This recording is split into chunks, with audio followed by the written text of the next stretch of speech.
Hello dear viewers, let me start off by wishing you a very happy new year and a belated Merry Christmas. It's been a while since you've seen the last video, or well, you could have seen it yesterday, but it's been a while since I uploaded the last video. It's been crazy hectic here. We've had a lot of visitors, friends, even a little bit of family, so we had a marvelous 2 weeks and I hope you had the same. This video is a special one for several reasons. It marks my reaching of 100 subscribers, which I wish to thank all of you for that show of support, dedication and commitment to my channel. That's amazing. I love you all and I hope there will be many hundreds of thousands more of you. So tell all your friends that these videos are amazing and I shall do the same and keep making them, of course. Secondly, this video marks the final one, the finale of the series Mission a Day. This is the last mission we will be doing, and as I'm talking you can see, you could see me go through the pre-flight checks of the rocket. Our mission controller plugin was briefly shown where we have plenty of money to do whatever really. So that part of the challenge is pretty much out of it. We have enough cash to launch this. If you are wondering what this pencil-shaped needly rocket will be doing, I recommend you watch yesterday's video. Well, that's 2 weeks old, but you know, the last video in a mission a day, so let's call it yesterday's video. There I outline the plan. I'll go over it quickly again.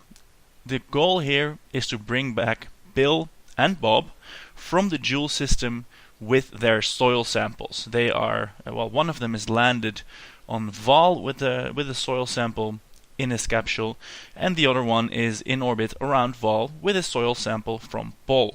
They're very much out of fuel, and so they need a resupply mission, a refueling mission to get them back home. Additionally, their craft are not designed for Kerbal re-entry, so parachutes and means to do that are provided for them. I'm not bringing any heat shields to help them with the deadly re-entry and the heating effects that entail. So instead I'm banking on bringing enough fuel to slow down propulsively and then let the parachutes do the rest. Now if you're looking at this rocket, you are probably wondering how on earth is that going to be enough fuel to do all these things. Firstly, to get to Jool, rendezvous with all these elements of the space program that need to be returned to Kerbal, rendezvous with all of that, refuel it, take it back to Kerbal, slow down propulsively, not using the atmosphere for aerobraking, and have a margin for error. Well, you might be assuming that there is not a hope in the world that this craft has enough of it, and it doesn't. It barely has enough to get to Minmus. Fortunately, that's only. Well, I'm still good at talking at any rate. Fortunately, Minmus is the only place it has to go, because there, if you've been watching, you will know, we have a mining platform there. That will rendezvous with this needle, I call it the safety needle, rendezvous with it, refuel it, and then take itself with the needle to Minmus, to Jool, I mean, to there perform all these rescue operations. Most of this mission will take place in accelerated format, because otherwise it would take 5-6 hours. It took me incredibly long to do this, and as you can already see, the scenes are being skipped ahead of real time. Well, it's not real time, I'm recording this after the fact, but please enjoy this mission. At certain points I will interject and explain what's going on, but first we are working on getting to Jool with the fuel and the needle. So enjoy this, I'll add some music and I will talk to you in a bit.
So, a quick recap. What we did, we launched from Kerbin, went to Minmus, rendezvoused with the miner there, which did a few mining trips to Minmus. It was about 3 hours, if I recall correctly, to refuel the whole needle and miner assembly. Then the whole thing went off to Jool, where it rendezvoused with Pol, around which we are currently in orbit. What I didn't show you were the 3 mining trips here to completely refill the needle again, and as you can see now here, it is burning off to Vall.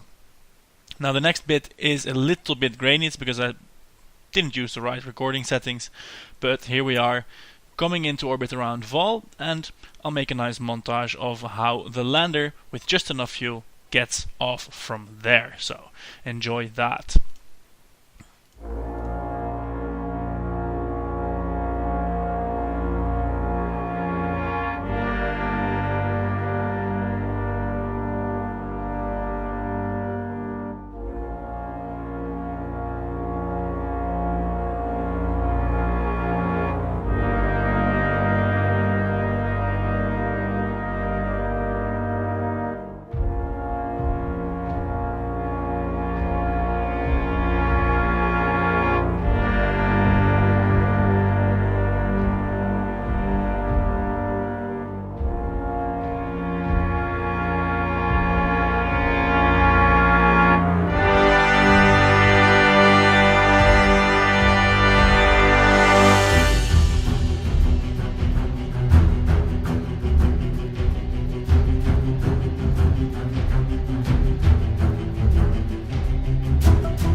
So, in that past montage, you saw a lot. You saw the needle with the miner attached reach the Jool system. It established orbit around Pol, where it then scanned the surface for kethane and proceeded to mine it. Of course, all the mining trips were not shown. And then the needle with the miner went off to Vall. And at Vall, at or around Vall, it met with the lander, which is currently in view just below the needle and the miner combo. That lander just made it to orbit and, well, basically was useless beyond carrying its pilot. Of course, that's the lander that has to return to Kerbin, so it's not quite useless. It has to return because that has the soil samples in it.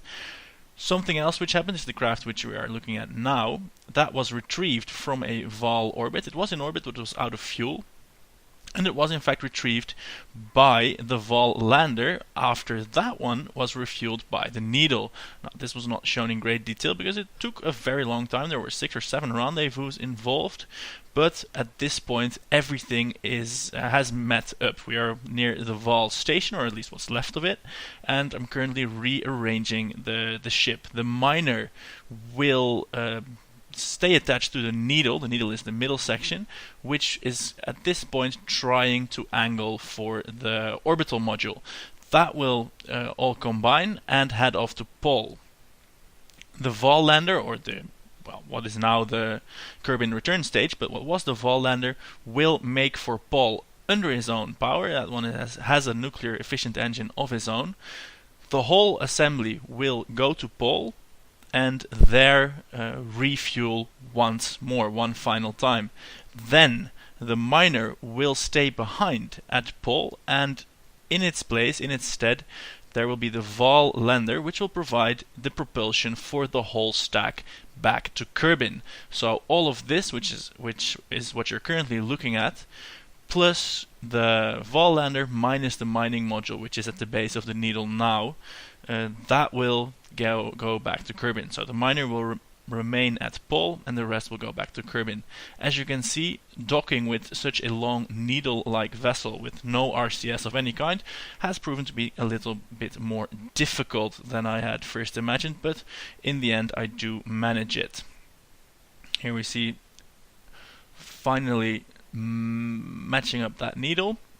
Anyway, I'm sure you can trust that I in the end managed to get it all together. I'm going to do something that I've not ever done before in this series. I'm going to skip a bit of footage. I'm not going to show you everything that I just explained, the refueling around Pol, the reassembling of the ship one further time. Instead, we are going to jump forward to Kerbin orbit, where the stack, so that's the Vall lander, the Needle in the middle, and the orbiter, not the miner, will have made it back to Kerbin, and we will pick up from there. So here we have the stack in high polar Kerbin orbit, or somewhat it's a high orbit, and the Vall lander is the first to land. Fuel has been transferred into it, and this and the module is going to detach. Or rather, we have to remove the solar panel module, because the parachutes are attached to the right module and the solar panels in the middle don't serve a function anymore.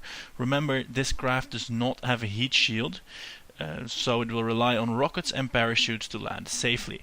Now what I did here is decouple the node with the solar panels, rotate a bit to fling it away, and then come right on back to grab those parachutes. So you can see those solar panels now floating harmlessly away to the side, and any moment now a dab of throttle, there it is, to pick up the parachutes. I'll restate the mission plan. Again, this vessel does not have a heat shield, so coming in super fast and using the atmosphere to slow down would be suicide.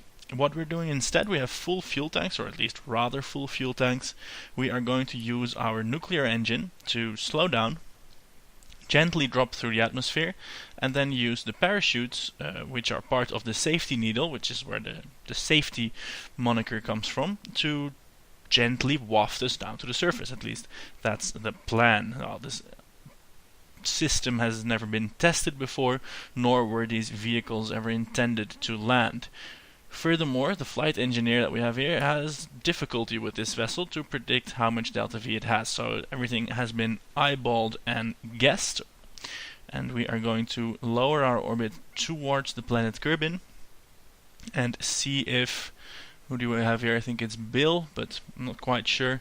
His name tag got obscured by the FAR Flight Systems plugin, which I don't really use, apart for obscuring the names. Anyway, there we're lowering the orbit, and we're still going to come in from rather high, of an altitude of, well, I don't know exactly how much, but about 15 million meters, higher than the moon's orbit actually. So if we were to crash straight into the atmosphere, that would definitely be a bad idea. Instead, we are going to perform a few aerobraking passes in the high area of the atmosphere. Hopefully high enough so that we don't burn up, but low enough so that we actually do slow down more than a trifle and start start shedding some speed and re-entering, because a look at the fuel levels tells us that we probably, well, that we definitely won't have enough fuel to completely scrub the roughly 3 kilometers per second of speed we will have around Kerbal. So the plan already went to pieces a little bit. Because the fuel we did bring back from Jool, mined from Pol, has proven to not be enough to completely fill the tanks. In fact, the flight engineer is figuring it out, and we have 750 meters per second, which just isn't enough. We would need about 3-4 kilometers per second. At this point, it would be possible to launch a refueling mission from the planet Kerbal to refuel the ship so that it can slow down more, but Mission Control has decided that shallow aero braking passes will in fact be attempted. I can tell you now there will be quite a lot of them, so I'm going to cut through a few of them. So hang on tight and see what happens to the spacecraft. First pass periapsis is 55 kilometers, that went fine. Second pass 46 kilometers, we're heating up a little bit, going to 200 degrees, still no problems there. And if you look, the engine is in the back, that should be resistant most. Third pass, 42 kilometers periapsis, and now we're heating up to about 400 degrees. Rather warm, but still fine. Under 1000, every part should be able to withstand that. Here on the fourth pass, we are now going for a 42 kilometer periapsis again, but we are markedly slower than last time. So this could very well be the pass where we don't, in fact, bound back up into space. Actually, the periapsis is lower than 42 kilometers. I saw that wrong. We are still dropping. I'm keeping a good eye on the temperature, which is now rising. We're at 420 degrees centigrade, as the readout tells us, and some nice feature that was added in point 23 here in the part readout. It will tell you how much drag is being applied to it. So we're now at about 4 kilonewton of drag per part. Here I'm speeding up the footage 4 times because it takes quite a long time. I've seen on the map view that the vessel is not going to come out into space, and this marks the time where we fire our engine to bleed off as much speed as we can in order to reduce our aerodynamic stresses. Firing the engine high in the atmosphere, at least relatively high at 25 kilometers, because this nuclear engine is very inefficient at lower altitudes. Rotating like crazy, this is because of a slight toroidal skew in the design. It's not completely, it's symmetrical, but it's torqued a little bit, and this is never a problem unless when you're descending through an atmosphere, apparently. Fortunately, our brave pilot is not prone to motion sickness. We are now dangling under our parachutes at 5 kilometers of altitude. We're at 130 meters per second. We have a little bit of fuel left, and I'm planning to use this at the 500 meter mark to gently cushion the parachute's full deployment. That can come as quite a shock, and we don't want them ripped off the craft. Our speed is still considerable. We're at 100 meters per second, which is about 360 kilometers per hour, about as fast as the fastest road cars go. So we're plummeting past 2 kilometers per second now. We're back on regular game speed, by the way. We want to see how this happens. We're coming in for sea landing, so I'm hoping that the landing legs will absorb that impact and that at least the capsule with the precious soil samples will survive. Lighting the engine now, and the parachutes deploy, and disaster. The craft has been ripped from the parachutes, and I'm going to switch to it just in time to witness the catastrophic crash. And we have in fact incurred our first orange-suited casualty. Shocked faces in Mission Control. Worried scientists, years of work to get those soil samples and to get these brave men back, of course. And the game handily telling me a vessel is destroyed, no quick saving available. Of course, who would want to save that? Looking at the mission log, seeing what happened, and it's a clear case of parachute deployment at a velocity unsuitable for parachute deployment. One of the losses that hit the space program the hardest, the culmination of this multi-year, multi-mission mission, and it's a casualty. Up in space, though, this wildly successful re-entry system is up to be used again. Our pilot here has not been given the news that his colleague has died and is given the green light to go ahead with his own re-entry. Now, the re-entry profile of Bob, I think it is, I can't read the names from here, so might well be Bill, might well be Bob. One of them is dead.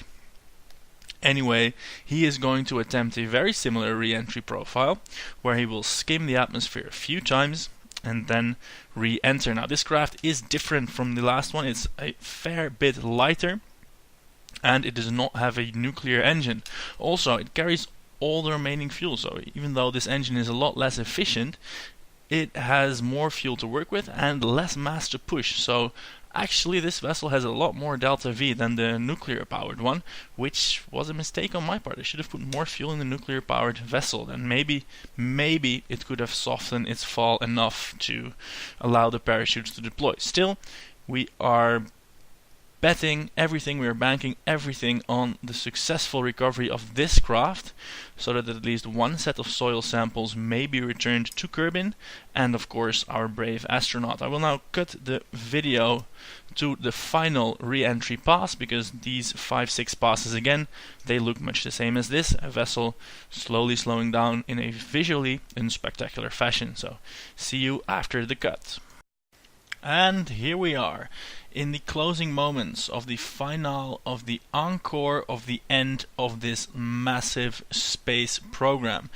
We joined Bob in his vessel attached to the untested and once already unsuccessful parachute rescue system. His engine is firing to scrub off as much orbital velocity as possible. He has done a few aerobraking passes to bite off the nose of that re-entry slowing down thing of killing his speed. Anyway, he's using his engine to slow down, not the thick air. That's what counts. He's using his engine, he's got lots of fuel, and now his speed has dropped to 2 kilometers per second at an altitude of 45 kilometers, and the Kerbal space literate among you will recognize that immediately as a suborbital, or in fact re-entry trajectory. He is aimed for a landing spot in the desert. The question now becomes, will he survive? The first bit of his re-entry will in fact be a rather steep descent through the thick part of the atmosphere. And remember, Bob does not carry a heat shield because his superiors did not think this craft was in fact going to return to Kerbin. He's carrying parachutes from the safety needle that has taken him and his colleague back from Jool. He does not know his colleague has died due to the structural inefficiencies of this parachute system. He trusts it fully. He's firing his engines again, fine-tuning his landing spot, and now dropping below the 40-kilometer mark. It will not be long until he encounters significant air friction, and he has in fact extended his solar panels to gauge how thick this air actually is. Remember, it has been 3 or 4 years since Bob last encountered anything even like air in an atmospheric variety. Of course, his capsule did contain it. He is testing the atmospheric waters or vapors by deploying his solar panels and seeing when they will shear off. Maybe his altitude meter has broken, maybe he's just curious, or in fact he did learn of his colleague's untimely demise and is feeling a little boisterous and willing to vandalize Kerbal property. No matter which, he is currently down to 1300 meters per second, by many regarded a safe speed for re-entry with or without a heat shield, and in fact we are starting to see some shock heating effects. The spacecraft is rapidly heating up. We're at 650 degrees for the main fuselage, and there go the solar panels. The rear ones hang on a little bit longer, but do break away. We are approaching 700 degrees, but we are now cooling again, firing the engine to help slow us down, because even though the heat is intense, the speed is not really stopping. Remember, Bob is basically riding a very streamlined missile. The air does not necessarily slow that down too much. He's still moving at many times the speed of sound, and his altitude is under 10 kilometers. He's now fearing an imminent crash with the mountainside, and he doesn't dare deploy his parachutes at this high speed. So he's firing his rockets depending on air friction, and now the parachutes come out. We're at 300 meters per second, and At this point, he gets word that his colleague has died just shortly after the deployment of these parachutes. So Bob is shitting his pants, wishing and hoping that his parachutes will be stronger. They are in fact the same.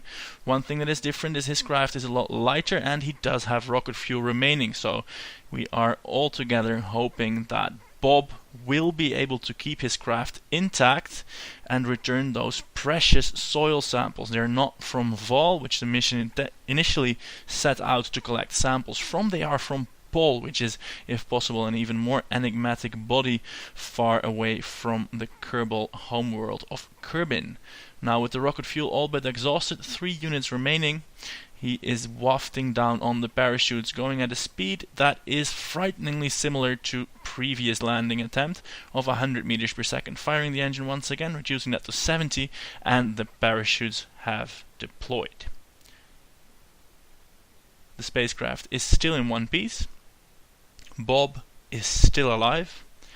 The soil samples are still present, and everything looks set for landing in the Kerbal highlands, at least on land, not on water. We are gently floating down to the surface. The scientists, after first resigning themselves to losing any and all trace of this mission, have rejoiced. There is a treasure trove of science gently floating to the surface. Everyone is now waiting anxiously to see if these 4-year-old spacecraft fuselages will hold up to a 6 meter per second touchdown, which is what is going to happen in just a few moments. And Bob, at any rate, is happy. He's dancing in his capsule, or could it be that he is actually operating controls? Nobody knows. So here we come in for the landing. Touchdown now. Clean on the rocket motor, nothing happened, and upon pitching over, the fuel tanks with the parachutes attached do explode. The probe core rolls out, but none of that is needed anymore, so it does not matter. Bob has made it, he is home. His capsule, he gets a nasty fall on his head there, but he's determined to plant a flag. He hasn't fully realized yet he is actually home, and flags are not so relevant here. Anyone else taking the flag? Celebrating for all Kerbal kind the missions and the achievements he has achieved. But he does mourn his colleague a little bit. Anyway, we leave Bob here in his triumphant moment, and we cut forward to the research labs, where scientists are anxious to analyze the recovered science. And here we are, the vessel has been recovered from a landing at Pol, generating a lot of science in and of itself.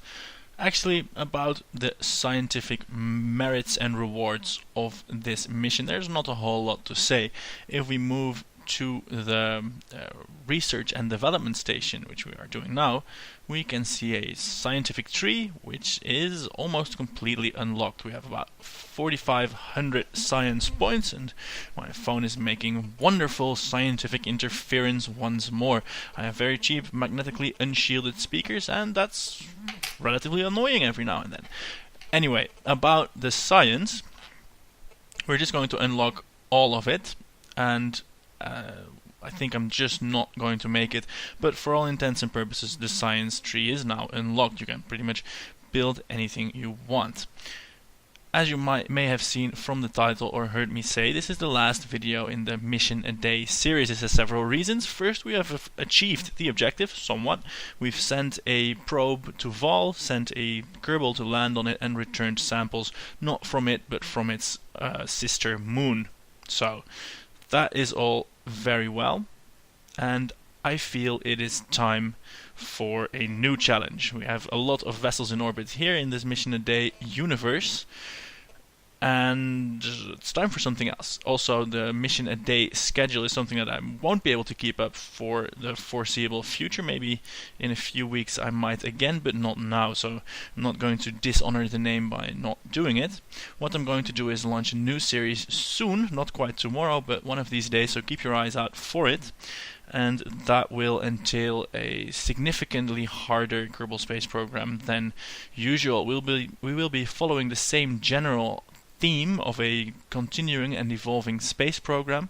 I'm going to remove this financial part of it. There was quite a bit of grinding to get the money, which I didn't always like. I did like the design constraints, so I'm adding some other difficulty mods to keep things sufficiently difficult.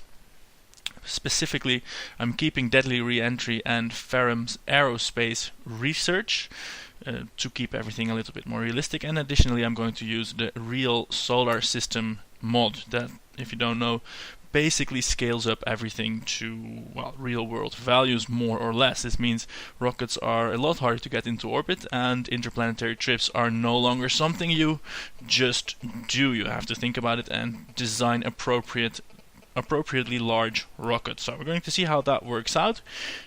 Keep your eyes peeled for my next series. Before launching that, I'm going to do a few tutorial and request videos.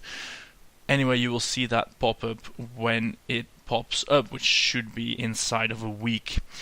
Thank you so much for watching and enjoying and commenting on and subscribing to the Mission a Day videos. I hope you did like them and was not disappointed too much by Bill's untimely and fiery demise at the end of the mission. Fortunately, Bob did make it, and as always, if you haven't subscribed yet, please do so. There will be more and better videos, because there's always more and there's always better and there's always bigger, and that's something to strive for.